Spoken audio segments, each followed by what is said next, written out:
how can you get so much more of your Claude workspace by using this rung ladder system that I'm going to show you here.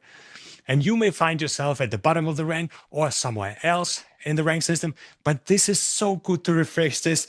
And if you are, whenever you are on the rank system, you can take the next level and upgrade your skills. And I'm going to walk you through exactly how to do it in this session. So even if you use exactly the same model, but you will get wildly different output. And this is real. This is real because what I'm going to show you, the skills you can apply to this, will definitely upgrade the way Claude is working. And the difference is what you actually build around it, how you actually use Claude and the functionalities that it has. Let's dive into this. The 5 ranks are as followed, and you can see they are like a ladder that are going up.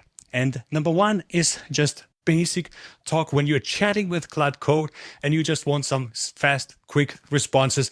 This is regular way. Many people are using AI on this level. Number 2 is creating a memory. Memory within AI is so crucial in order to create those custom messages that really actually can create a difference for you, personal life, for your businesses, because it can resonate with what you are talking about. So we'll dive into that as well. The next one is repeat.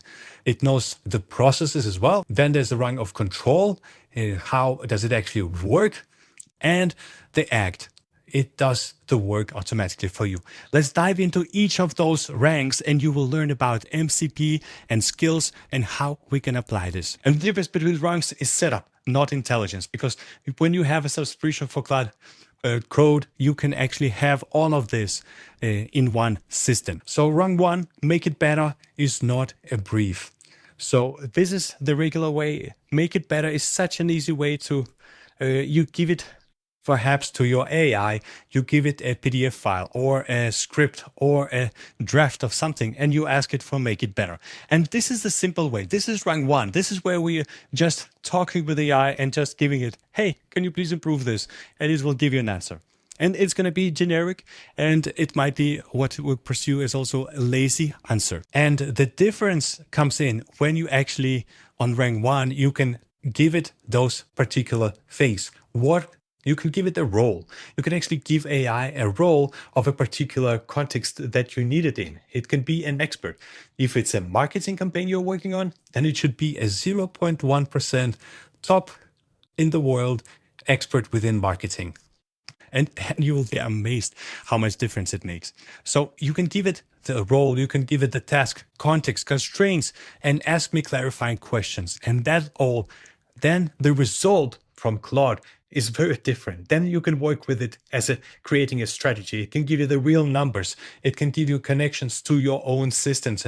And you can use this as creating a really powerful next steps for your task that you're working on. On the left side, same model. You can just ask, make it better, or make a little draft, or you can give it such a stronger context of the role, task, context, constraints, and clarifying questions, and you will get so much better result. So the 5-line brief, you are a top 0.1 expert in and you tick this blank in the field. So this can be a part of your prompt. This could be initial part of your prompt. And then when you have defined that, whether it's to be expert in the marketing or within your particular niche, then you proceeded with the task. What output formats do you want to receive as well?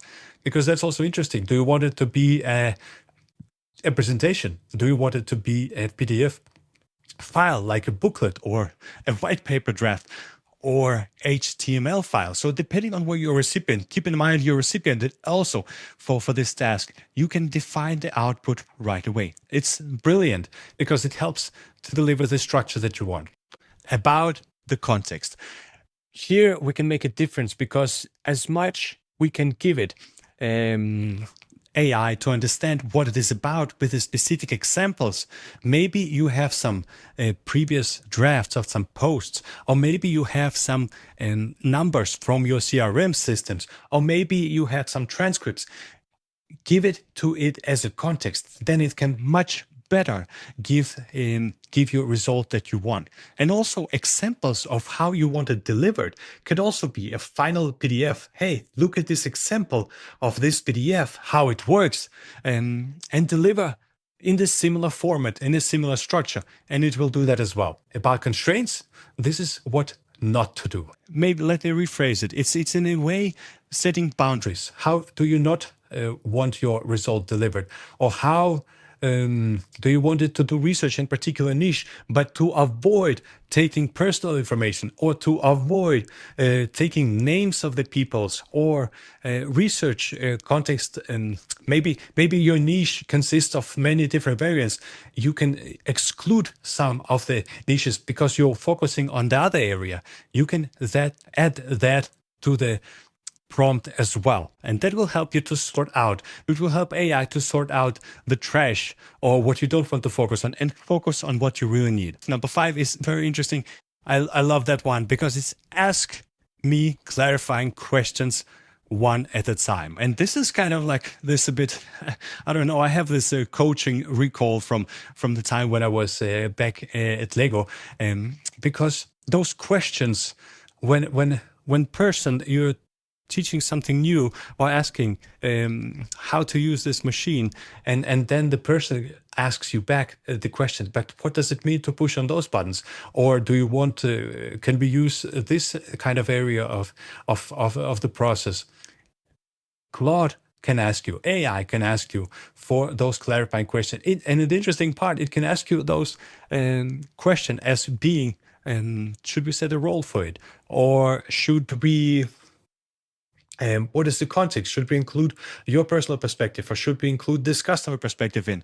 So it will ask you clarifying questions, and that creates, it directly feeds to number 3 that we are talking about here, when we create context for AI so it can deliver better result. Yeah, line 5 debugs your brief. So if you do structure your prompts like this when you are using a Claude, then number 5 is really debugging it, and it asks questions back to you. And is a shortcut for most lines is if you use line number 1, line number 2, and line number 5, and you will get so much better result out of that. So this is rung 1, and stop agreeing with you if you want Claude to be also more critical towards you. So it's not agreeing so much with you. You can also ask it to argue with me. Why am I wrong? Where are my blind spots? This is so good as well to see what are the pitfalls within the result that you are getting. Which assumptions is the weakest, and where's the data? So this is also good to look in this. Can you deliver some information on that? And what would it take to convince you I am right? So you can use this also to be Claude as a critical partner, to make you reflect a bit. What is this task? How can you deliver a good result here? Let's look into rung number 2. And this is about the memory. This is this context that can be embedded within the Claude code, and it's saved in this CLAUDE.md file. And basically it's just a text file, but it's formatted in a way that Claude can read it very fast and briefly, and you have this context in it. And it could have the context for what's going on a Monday, that you are writing a newsletter, on Wednesday, build a new feature. So whenever you start a new session, it will feed into those CLAUDE.md files. So it will know the context about, it could be about you personally, it could be about your business. How is your voice? What is your offer? What is your audience standards? Architecture calls, hard constraints, what good looks like. So that can be embedded into those CLAUDE.md, and it already creates this context. And a simple way to have this memory embedded is also, that works both with Claude and ChatGPT, is to have projects. Within projects, it's one of the options you can pick on the left when you're using AI tools, is project. You can create it and you can give it context files. And within context files, it could be exactly that. It could be those different voice or niche specifications that are relevant for you, that will be embedded in it. And that will consider that every time you spin up a session within that project, it will use that memory. So memory that manifests itself. Do a session. You work for 10 minutes within Claude, or half an hour, doing some research. And you can ask Claude then to update the empty file. What should CLAUDE.md learn from this conversation? Summarize the key points and it will insert them automatically. So you don't need to fiddle with some files or do this. It can do it by itself, but you just need to ask the specific questions to help it to do that. And that's it. It's just with chatting. In memory updates happening and the file gets sharper and you can continue doing it. Imagine that it's not a file that you set up just once and that's it forever. It's a file that you can update every day or once a week or once a month, whatever suits you. Or when you have a critical session that is going on and you are doing brainstorming and research and you say, wow, this is the key goal that I'm working towards. Hey, let's update CLAUDE.md. You can add it to the chat and it will do that for you. And the next session that it starts, it already has this updated CLAUDE.md file and you are so much better off. Claude is on top of what you are doing and can guide you better in the further steps. You can wrap it as a skill. You can ask Claude to make a skill/learn and it will automatically do that for let's say when you are ending a session, you can, instead of writing it out, how it should update or should it not update, you can specify how the learning updating of CLAUDE.md should be, and you can create just /learn a skill for it. We'll go into the skills a bit later. I'm going to tell you a bit more about it, but that's also possible. All right, let's go a bit further. And we are going to rung number 3. So this is again level up to the next thing. And we are talking about a skill is your process written down. And I'll use an example, ship a video. So a lot of people are making video as a content for marketing or personal brand. So let's say ship a video is a task that you are working with, but it consists of so many things. Because you also need to do the research, the outline, you need to write in your voice and the fact checking and quality verification. So it consists of so many things, but you can actually create a skill set for each step of the process. And that is also so much valuable because then you define how research should be done and how the outline should be done. What kind of voice, it could be already within your empty file. Fact checking. What is the result here when you're doing a fact checking? Should it deliver a link for verification? Should it find some numbers or cross check the links for truth? So that could be that. And then the quality criteria, you could also verify how do we ensure actually that the quality lives up to the standard that you're setting. And you don't have to call them one by one. Claude reads the skill set and can initiate those skills within the sequence when you're working with a video creation. And each step carries out what's good means for that step. So that's powerful. This is the quality insurance because you want to define that. What is the end result of each of those steps is. And yes, you don't have to download skills. Think like maybe we are not in the era of applications that have to be downloaded on your phone. This is a bit different. You can actually create the skills, which I will advise you to do, because you can also find the skills online and lots of people are sharing different skills. But do you actually need to download those? Well, of course, if you don't have your process established yourself, then it might be helpful to start with a skill base and then you can adjust it. But if you are doing the processes that are like on your backbone, you know exactly the flow of what you're doing and you are going through it within the Claude session, then you can actually ask Claude to make it for you. So based on our conversation, create 3 skills. Ask me clarifying questions one at a time until you're 95% confident. If you use this prompt, it will actually create the skills for you. And you can adjust the skills, ensure that it follows the process and deliverables and quality assurance. So you can create your own skills. And that is as simple as just chatting with it, really. And this is, of course, useful for your repeated asks and your preferences are already in the chat. Extract them, okay? This is how you can create awesome skills. So this is rung 4. Plan is where quality happens. You can do questions. to Claude Code. Instead of setting it to go into the action right away, especially with Claude Code activated, you can activate the ultra mode of Claude, and it will just spin off for an hour working or more on this particular projects. But what do you make sure you want to plan? So you want to have some kind of chats or your own planning going on or together in order to verify, do some research, understand this area, give it a lot of context. So you plan for that before you execute the line where build this for me, build this application, build this website for me, or whenever you are doing your newsletter even. So because building is becoming easy, this is where Claude can just execute it, go automate it for hours and do the job. But the planning is it's helping it to give this crucial context so it can deliver this result that are suited to your expertise. So planning is so important. And some questions you can ask while you're doing the planning. You can do this session as a chit chat with the Claude as well. Is this the right approach am I using if we are making a website? Should it be HTML code or should it be something else? Or what about these edge cases of within our niche? Should we consider them or should we not? Or could it be the major difference if we do? Or what does the data actually say? Well, that could lead to a research. Maybe Claude can jump in and do some research online to find some sources of the knowledge for you. And that creates the context. And based on that, you have a long chat already, filled out those different context windows.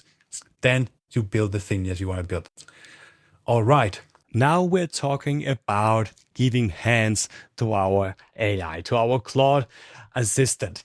Look at this. We have a little robot here. This is our AI who's helping us. And what does it actually mean to give it hands? First of all, skills can be applied. This is the brain of the AI. This is where we can hard code those workflows, executions, how we want it to do. And as I said before, you can make those skills based on your existing workflows. So it knows your playbook, it knows your preferences and what good looks like, how to deliver that result. If you're having a skill to create a website, it knows what steps it has to go through. Or if you're having a newsletter draft created, it knows how to go through those steps. Or maybe you're doing a management report or whatever suits to your expertise, you can create skills for that. And really, it is as simple as I said before. You can, based on the workflow session that you have with that code, you can ask it to create a skill. All right, so that's the brain.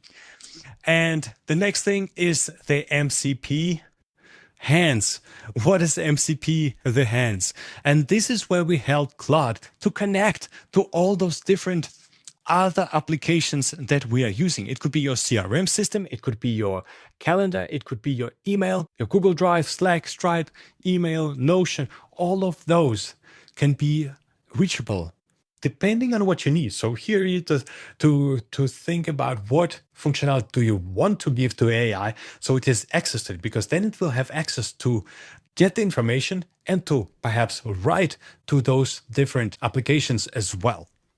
And the way it works is that once you're logged into something like, let's say, Google Drive. So you need to find where the MCP link is, and then you can create this connection. So Claude has access to your Google Drive and it can read files there. Or you can also give it access to the Notion, so we can write text in a particular areas. When it does research or daily updates, it can write it there, so it's visible for you. Maybe some news summarizing or research that is done once a week on a particular area, or a status update, like a dashboard for you, delivered with the results, graphics in those different systems. It could be Notion. It can also read your emails, summarize emails for you, and so on. The cool one that I started working with lately is, for instance, reaching out to MCP of Higfields, because Claude itself is not such a strong image generative engine. By having subscription to Higfields, which has access to many different visual tools, both from ChatGPT, from Nano Banana from Google, or some other amazing AI, visual AI out there. I can connect it to the MCP. I did it recently, and now my Cloud Code can also generate images. I can ask Cloud Code to create image for a specific area in specific brand style that I have, and it will connect, and it was already connected through MCP server, and it will reach back with the results. So it will outline what needs to be created. It will communicate back to Higfels and deliver results, but within Cloud Code. So it's seamless once it's connected to MCP. It's becoming one place. Once you have those connections in place, it can just work with those different sources. So that's getting hands to your AI. So it can outreach to all those different areas. And you can also ask a prompt to your Claude. Here are the apps I use, and you list out the different apps which have MCP servers. And then it can do the research for you. It can outpoint which apps do we actually can connect to the Claude that you are using. Skills plus MCP is the closest thing that you will get to an employee. Really, you are having a full assistant here that can do so much work done for you.